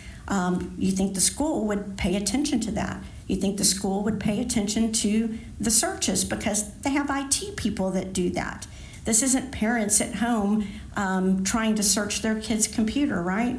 I mean, you've got an almost 18-year-old young man who had a computer for right at a period of 5 months. Everything that you saw in court came off that computer, other than some paper journal pages, and it's pretty clear which is which when you look at the pictures. 90% or so, and I didn't do the math for you engineers, I'm just saying, the large proportion of what you saw came off of his computer. And he only had that computer for a period of 5 months. So we know the time period in which this was happening. And it seems from his writings, at least, that he was spiraling in his head during this time period. But he didn't share these writings with his parents. He didn't share them with anyone. And during this 5-month period, there's a lot of stuff going on, right? When you're looking at what's reasonable for these parents to do. During this 5-month period, we've got one mother on hospice. We've got another mother who is very ill. We have a brother who has died. All of this going on within this 5-month period of time. Now, during this 5 months, you did hear Rose say she had actually been on the computer. She didn't see anything, but she didn't search it. Same thing with Vossi. She had been on the computer. She didn't see anything, but she didn't search it.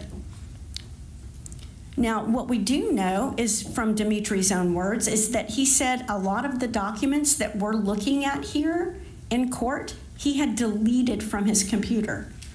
So the context that we're missing from the evidence we have is that even if a Rose had searched this computer, would she have even seen this? Because if these are deleted files that the FBI recovered off of the hard drive, Rose wouldn't have seen that. If these are deleted files that the FBI recovered, Vossi wouldn't have seen that, but we're going to hold her responsible because she didn't see it?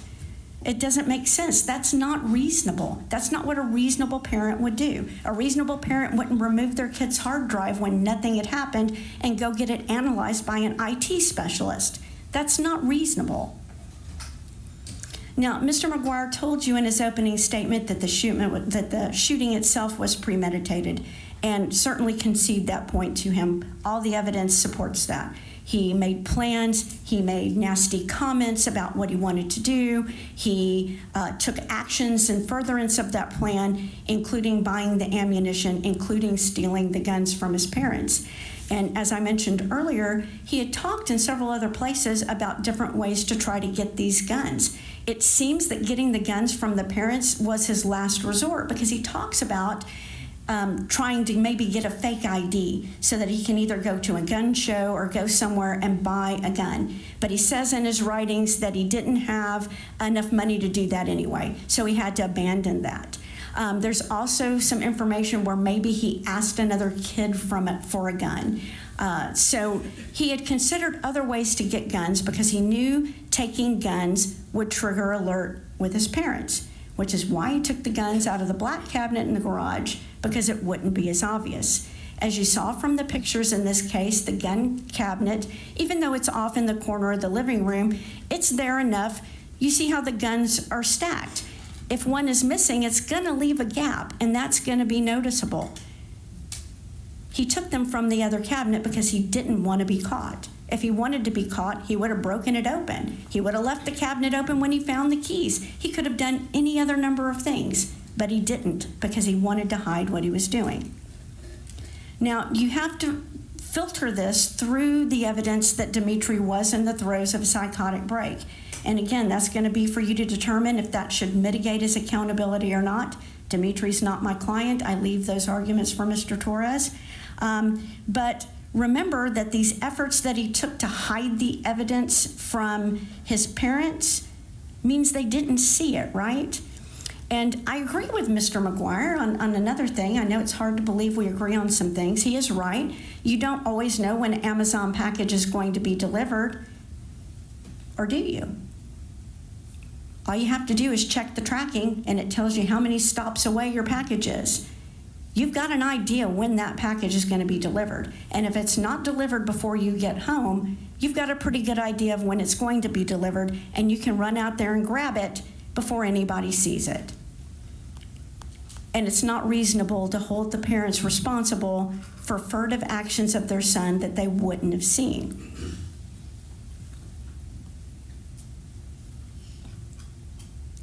Now, there's a lot of red flags they talked about. I'm just going to kind of run through some of them. We talked about them in opening. We talked about them throughout the course of the hearing.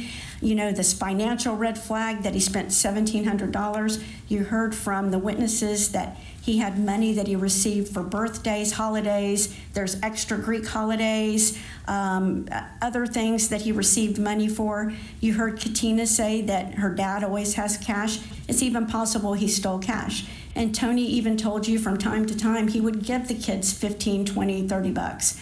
So as far as him having money, I'm not sure what the financial red flag was there, other than the parents should have known he was spending money that they didn't know he was spending. It's hard for me to figure out.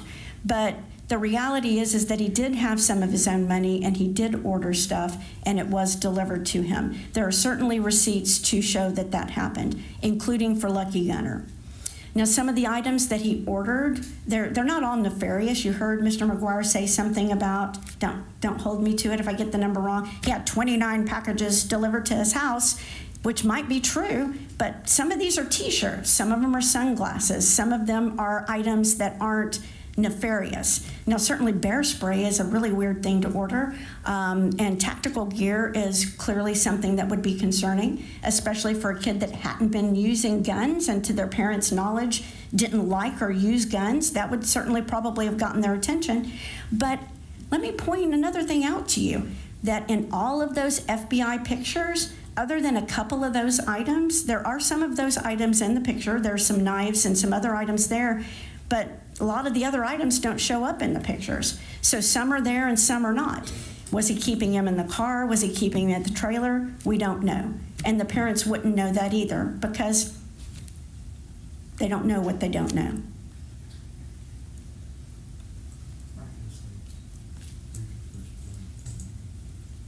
"30 minutes, Judge? Thank you. Okay. Now, some of the other red flags here, well, let me just say one more on the financial just to let you know. It's clear that he didn't use the parents' credit cards. It's clear they didn't give him $1,700 to go buy these things. So we know that much. We also know that he went and purchased cash cards in another effort to evade detection, because if he had used those credit cards belonging to his parents, he would have gotten caught. Now, these social red flags is a bit more of an enigma for me, because here we have a kid that over the years has engaged in all kinds of extracurricular activities: soccer, baseball, football, karate, band, Greek dancing, piano lessons, all of these things. I don't see that as a big red flag. In fact, if you look at the picture here, if Ms. Goldsberry will put it up, at the Greek dancing, this was 4 days or 5 days before the shooting occurred. He is out in public, he is dancing, he's involved in this community activity, he's performing. A lot of people have performance anxiety. I mean, that's a thing, even if you're not afraid to be out in crowds, performing, standing up in front of people doing public speaking or performing causes anxiety. But here he is out there doing this, and he was dancing still in 2 troops. And this was just 4 or 5 days before the shooting occurred. A kid who's out there dancing, you don't see that kid as depressed. And you also heard Dr. Self tell you that if someone is suffering with depression, they are not actively making plans. They're not Googling how to make bombs. They're not out trying to figure out how to hide orders of materials from their parents. They're not actively engaged and involved in any kind of action, much less something that required so many steps in planning as this did, including learning and teaching himself how to modify weapons so that he could do the maximum damage to people, and learning how to make bombs so that he could harm folks. That's not what a depressed person would do. And you heard that from Dr. Self as well. Now, you saw a whole bunch of these computer surveys, and I went through a bunch of these with you earlier, and I'm just going to remind you briefly because, there goes my timer, sorry. Mr. McGuire, in direct testimony, often pulled 1 or 2 of these and said, "Look at this, he's cutting himself. The parents should have seen that." There's really a big mischaracterization of the evidence. 6 times maybe he said he was cutting himself. 33 times he says he's bottling up his emotions in response to the same answer. So you're not getting a full picture. And again, let me remind you, the person answering these surveys, the person making these writings, is delusional. Now, one Mr. McGuire pointed out yet again was the massacre, the day before the massacre. We know that Mom knew he was depressed because Dimitri said so. And in that writing, Dimitri says, "The day before the massacre, my mom said to me, 'What's wrong with you? Are you depressed?' Well, Mr. McGuire said, 'Well, that really wasn't the day before the massacre. It was like 2 days before the massacre.'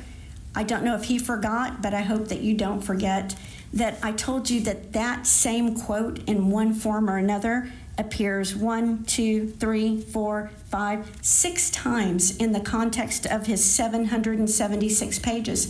The first time it appears on page 116, then it appears again on 172, 352, 355, 346, I got that one out of order, sorry, and 735. So clearly, this is not a truthful recount of something that happened. This reads like a fictional writing, and it goes along with all of his other delusional thoughts.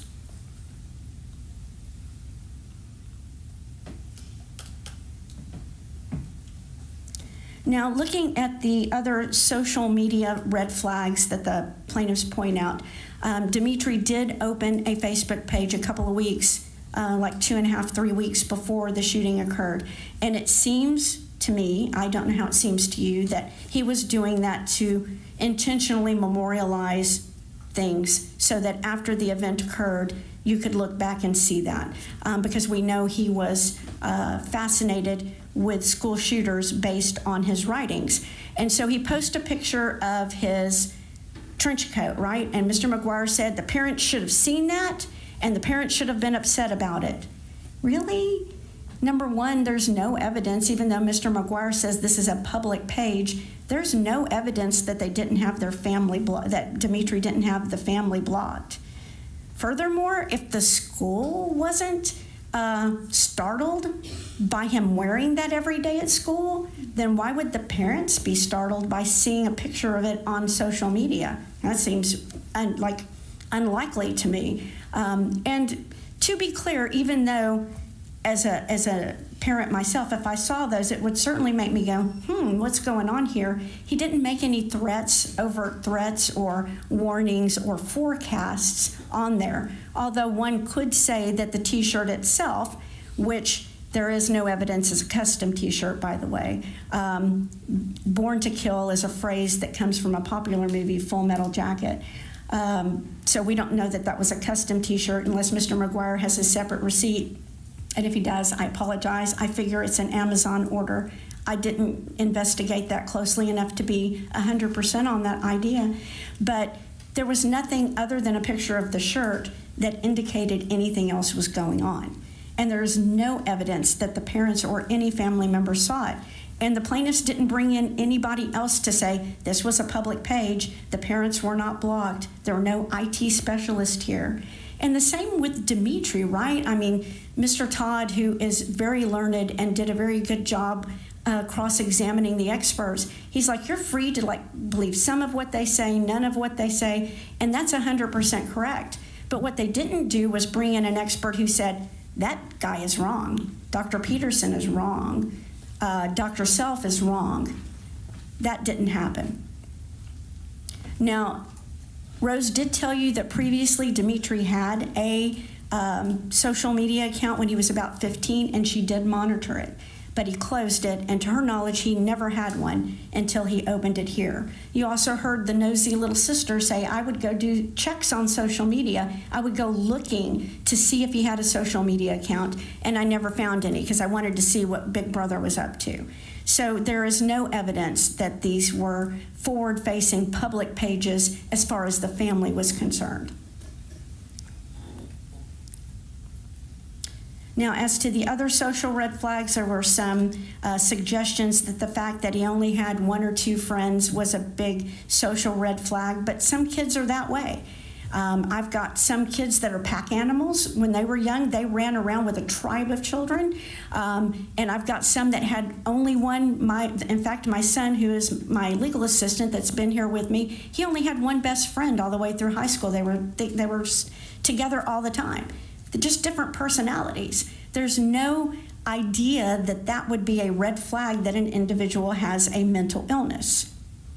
Now, there is definitely some merit to the fact that failing grades is a flag.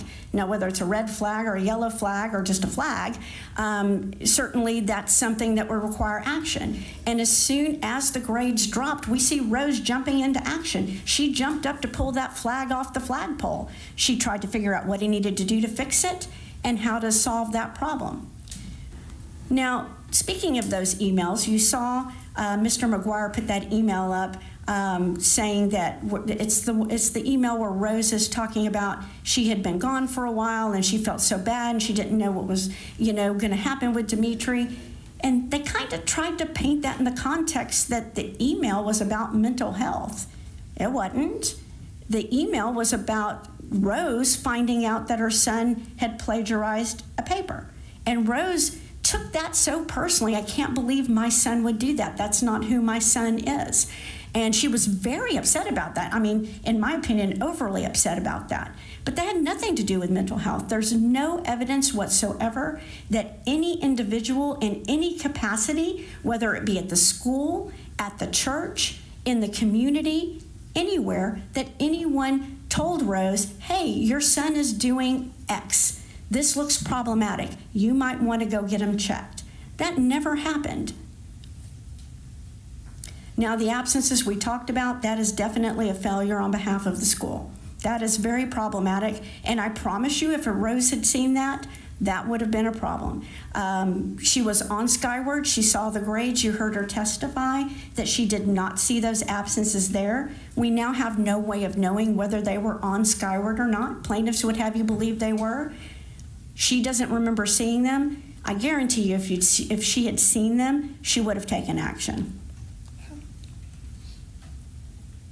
Now, again, to those physical issues about Dimitri cutting himself, there was zero evidence Dimitri was cutting himself. Mr. McGuire told you that you should know that there's a problem because of the physical signs. And there was some talk about him not showering as often. You heard Rose talk about these, right? These are isolated incidents that are taken out of context. So Rose told you as a teenage boy, his hygiene wasn't what she wanted it to be. He had school football, he was showering at school, but he wasn't always showering at home. And so sometimes she would have to remind him. But she told you when she reminded him, he would go do it. She thought he was being lazy. He wasn't wanting to do his chores. He had some lack of motivation. These are the things that the parents saw. And it's not unreasonable for them to think this is normal teenage behavior or a phase or a mood that would move on. There was no indication of any depression or deep, serious mental illness or any mental illness at all.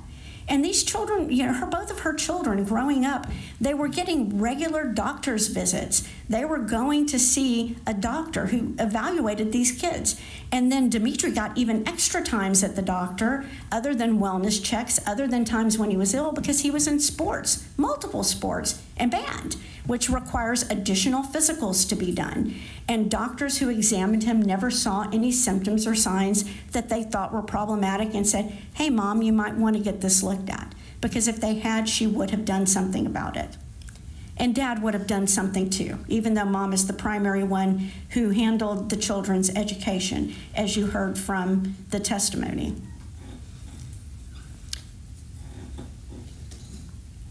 Now, in plaintiff's opening statements, they talk about how Dimitri stated he doesn't feel treated like a son. But again, this is a product of Dimitri's delusional state. You've all heard the testimony from Dr. Peterson, where he explained how all of Dimitri's interpersonal relationships, meaning how he related to other people, were tinged and colored by his paranoia and fearfulness. And the most important part, not likely reality. So when you look at things he writes about relationships, for example, I think it's common sense. The things he writes about his schoolmates and feeling ostracized, it's unlikely that schoolmates were treating him that way. Definitely not to the degree he seems to feel it, right? Because that would have drawn attention by a teacher or somebody if that kind of behavior was going on. This was part of Dimitri's delusional state.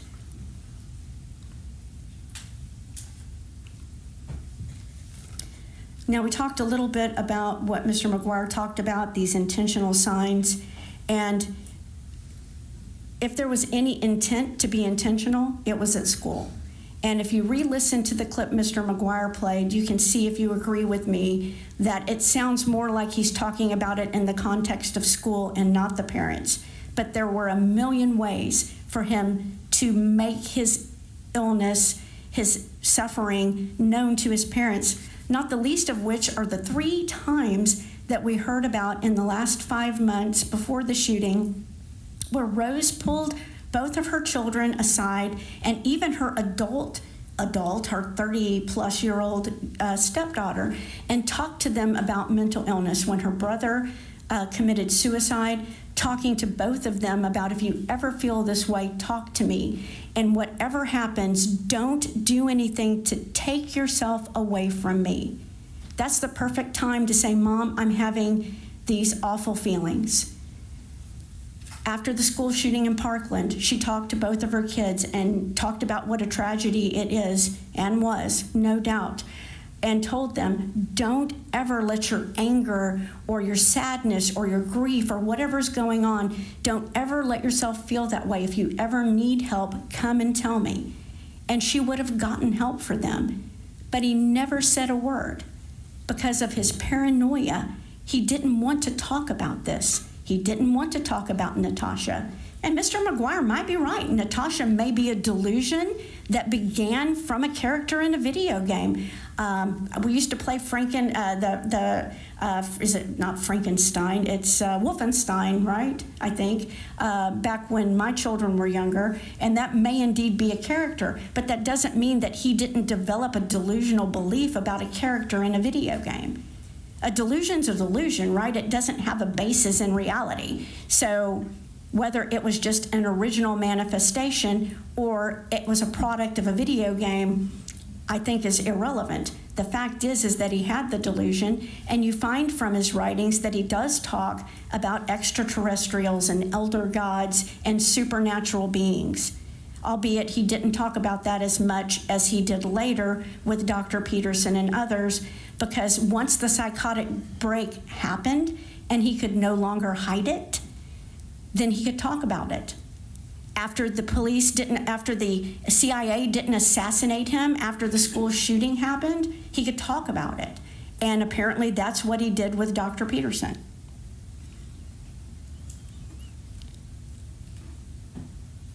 Now, the plaintiffs also said something interesting in their opening argument. They said, we filed this case against Demetrios himself because Demetrios intentionally caused bodily harm to another. And in Texas, when you intentionally cause bodily harm to another, you're responsible for all of the harms and losses that you caused.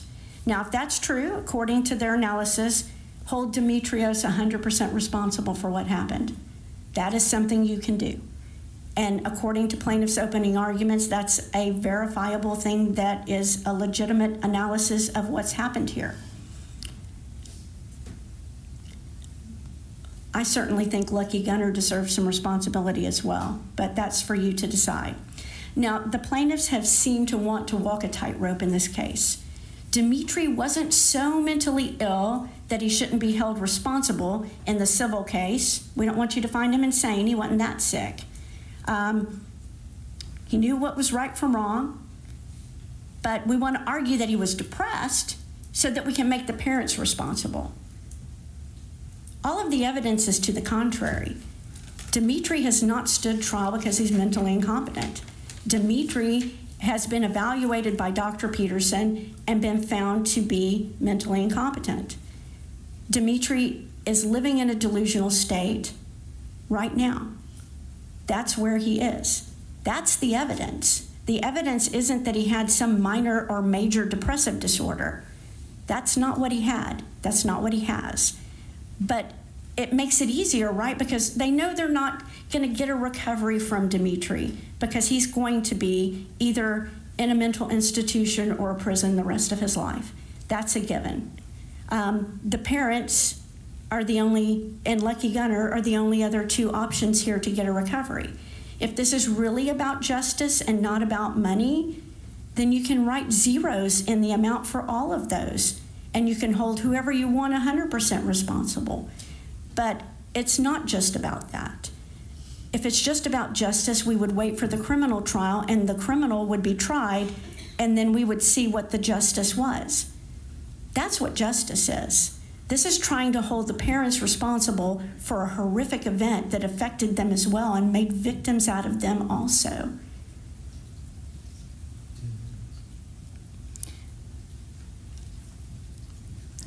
Now, this is my last opportunity. Oh, Judge, mine shows an hour and 3 minutes. I have an hour and 20 minutes, right? Okay, I show 1:03, so I should still have about 17 minutes? Okay. I just want to make sure before I get too far afield here. Okay, so I lost my train of thought there with the time warning, so I apologize. The reality is that Dimitri committed this crime. He took these guns. And we know that insanity and intelligence are not mutually exclusive. It is possible to be both at the same time. And I know the plaintiffs don't want to believe that there weren't red flags. And I'm going to share with you a little bit why I feel so much for these defendants. First of all, I want to tell you that this is the last moment that I have to talk with you. Well, any personal comments are No, improper or no, they're not. This is closing argument. What the attorneys say is not evidence, and you'll be determined in this case based upon the evidence and testimony that's been entered during this case. Thank you, Judge. And you'll see the reason why that just happened. First of all, it's the last chance I'm going to have to talk to you. And they're going to get up and remember things that I forgot to say. They're going to go back and find something that I don't have an opportunity to respond to. So I'm going to ask you to remember, try to think what I would say if I had an opportunity to address that. Because most of the big issues we addressed in trial. But the reason I wanted to share with you a personal experience and why I have so much compassion for Rose and Tony is because it could be me. That could be me sitting right there. My son died 5 months ago. He had schizophrenia. He was more of an introvert than an extrovert. He liked to play video games. We're going to have to object to this. Your Honor, you can share personal stories in closing. Not that. I can share the case if you'd like to know it. Approved.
go and buy ammunition for them, which is what Lucky Gunner gave him, when he shouldn't have.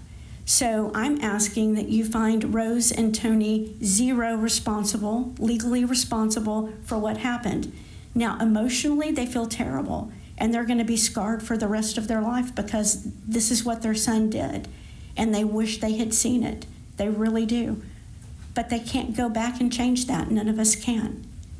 But look at what they knew and when they knew it, and were their actions reasonable? And I think common sense tells you it is. You remember during the trial, I made a comment about there was no statute that required them to act differently. And Mr. McGuire jumped up and said, what about the law of common sense? Okay, well, the law of common sense is great, but they did more than common sense would say. They locked him up. Common sense would say you just put him out of reach. They locked him up. The fact that their son searched the house to find the keys to steal the guns is not foreseeable. So that is our request, that you put 0 on both of theirs. Divide the responsibility equally between Dimitri and Lucky Gunner if you want. If you think Dimitri's mental illness mitigates it, put 100% on Lucky Gunner, because if he didn't have those bullets, the shooting wouldn't have happened. There's no evidence that any of the bullets came from the parents' house. I thank you again for your time and your attention. I know it's been a long 3 weeks. I appreciate you more than you know. My clients appreciate you more than you know. And I know you've got a hard job ahead of you. Thank you so much for your time and attention.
Closing arguments at that time. All rise for the jury.